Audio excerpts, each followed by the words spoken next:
اسرائیل کے غزہ پر وحشیانہ حملے 13ویں روز بھی جاری ہیں۔ فلسطینی شہداء کی تعداد 3500 تک جا پہنچی۔ امریکی صدر جو بائیڈن کی مداخلت کے بعد مصر غزہ میں امداد بھجوانے کے لیے رفح کراسنگ کھولنے پر رضامند ہو گیا۔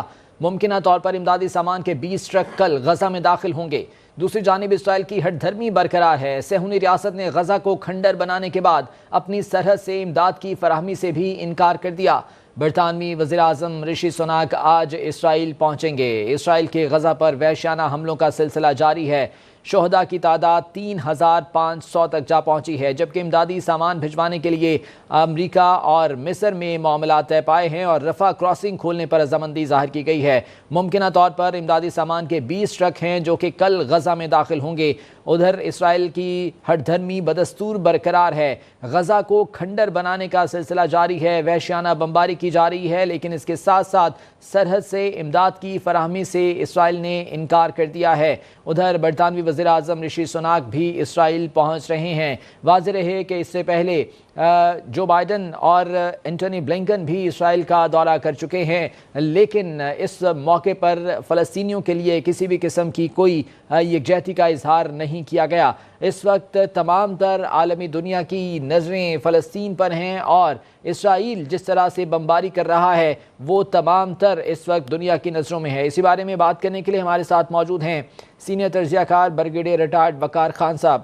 بریگیڈیئر صاحب، بہت شکریہ آپ کے وقت کا۔ 13 روز گزر گئے، وحشیانہ بمباری تاحال جاری ہے۔ امدادی سامان بھجوانے کے لیے بات کی گئی، لیکن اسرائیل نے اپنی سرحد کھولنے سے انکار کر دیا۔ ایسی ہٹ دھرمی دکھائی جا رہی ہے، کیا کہیں گے آپ؟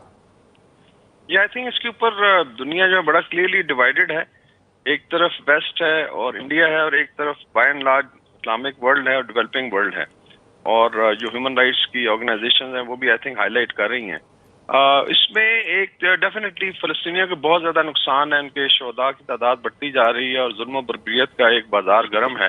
لیکن یہ ضرور ہے کہ انہوں نے آئی تھنک اپنا خون دے کے ایک دفعہ پھر اس چیز کو ہائی لائٹ کی ہے کہ اس مسئلے کا ایک پائیدار اور الٹیمیٹ حل ہونا چاہیے، اور دیٹس وائی آئی تھنک آپ نے دیکھا ہے کہ they have been able to draw the international community into the conflict, اور شاید ایم آبجیکٹو یہی تھا حماس کا بھی کہ ابراہیم ایکارڈ جب باقی چیزیں چل رہی ہیں تو ان کو سائڈ لائن کیا جا رہا تھا۔ تو قربانی بہت بڑی ہے اور یہ زندہ قومیں ایسے ہی کرتی ہیں، لیکن آئی تھنک اس میں سب سے زیادہ رول جو ہے ایک تو ریجنل کنٹریز کا بنتا ہے، پھر او آئی سی کا ہے، اور جو بڑے ممالک ہیں جو پاکستان ہے، ٹرکی ہے، ایران ہے، سعودی عربیہ ہے، ساؤتھ ایسٹ ایشین ممالک ہیں، کہ وہ نہ صرف بیانات دیں اور کنڈیم کریں، ڈیفینیٹلی ریلیف ایفرٹ ساتھ ساتھ جاری رہنی چاہیے، لیکن ابھی ڈپلومیٹک کے علاوہ اکنامک پریشر جنریٹ کریں، جہاں ضرورت پڑتی ہے بائیکاٹ کیا جائے اور اسرائیل کا ناطقہ بند کیا جائے۔ اس کے علاوہ ویسٹ کو بھی ایک اسٹرانگ پیغام جانا چاہیے کہ فلسطینیوں کے خون کے اوپر کوئی سمجھوتا نہیں ہوگا۔ سو آئی تھنک لیٹس سی کہ او آئی سی ابھی کیا سٹانس لیتی ہے، اور یہ جو ریلیف ایفرٹ کی بات ہو رہی ہے یہ کس حد تک جاتی ہے۔ تو اس میں آئی تھنک او آئی سی کو یک زبان ہو کے اس چیز کو آگے لے کے جانا ہوگا۔ ٹھیک ہے، او آئی سی کا کردار اس میں خاصا امپورٹنٹ ہوگا۔ بریگیڈیئر صاحب ساتھ رہیے گا۔ سید محمد علی صاحب ہمارے ساتھ موجود ہیں، ماہر ہیں قومی سلامتی امور کے۔ بہت شکریہ سید محمد علی صاحب آپ کے وقت کا۔ سلامتی کونسل کا جو کردار رہا، قرارداد کو امریکہ نے ویٹو کیا۔ امریکہ حالانکہ جس طرح سے انسانی حقوق کا علم بردار بنتا ہے، چیمپئن بنتا ہے، کیا کردار دیکھ رہے ہیں آپ اس کا؟ بہت شکریہ جی۔ ابھی آپ سے بات کر رہے تھے اسی کو میں تھوڑا سا آگے بڑھاتا ہوں، لیکن 4 ڈومینز میں بریفلی اس کو اینالائز کر لیتے ہیں کہ دنیا پہ اس کا کیا اثر ہے۔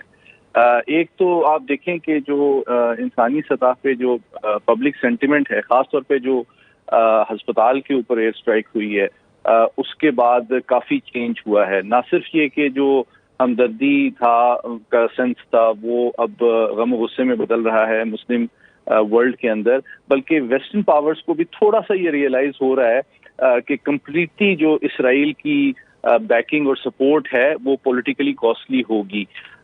تو یہ ایک ایسپیکٹ ہے، لیکن جہاں تک ملٹری ڈومین میں آپ دیکھتے ہیں تو تھوڑا سا آپ کو یہ جو تھیٹر ہے اس کانفلکٹ کا وہ پھیلتا ہوا نظر آتا ہے۔ کل تقریباً 674 شہادتیں ہوئی ہیں کل رات کو بھی غزہ کے اندر، لیکن اس کے ساتھ ہی ساتھ ویسٹ بینک میں بھی کچھ لوگوں کو اسرائیلی افواج نے فلسطینیوں کو شہید کیا ہے، اور ساتھ ہی ساتھ تھوڑی سی اسکلیشن آپ کو شمال میں لبنان کے بارڈر کے ساتھ حزب اللہ سے بھی نظر آ رہی ہے، جو گریجول ہے، بہت زیادہ نہیں ہے لیکن پھر بھی جو اس کی انٹینسٹی میں اضافہ ہو رہا ہے۔